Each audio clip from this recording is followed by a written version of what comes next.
उमर सरफराज चीमा को गवर्नर पंजाब के ओहदे से हटा दिया गया, नोटिफिकेशन जारी। असेंबली में जो कुछ हुआ वो शर्मनाक है। हमजा शहबाज के पास उतने ही वोट थे तो इंतखाबात को मुतनाज़ नहीं बनाते।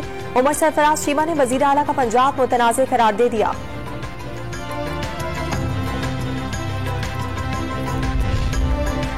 मुस्लिम लीग नून का चौधरी परवेज इलाही पर असेंबली में गुंडे बुलाकर हमला कराने का इल्जाम। प्रेस कॉन्फ्रेंस में हंगामा राय के वीडियो क्लिप्स भी दिखा दिए।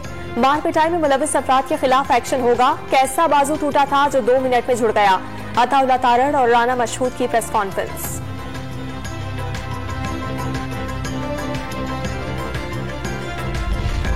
चेयरमैन तहरीक इंसाफ ने पीटीआई के मुनहरिफ अरकान की ताहयात नाअहली के लिए सुप्रीम कोर्ट से रुजू कर लिया।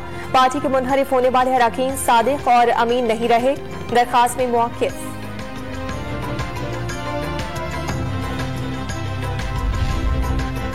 इमरान को फॉरेन फंडिंग की चोरी पकड़े जाने पर सजा नजर आ रही है। एहसन इकबाल का दावा, करोड़ों रुपए के गबन का इल्जाम आयद कर दिया।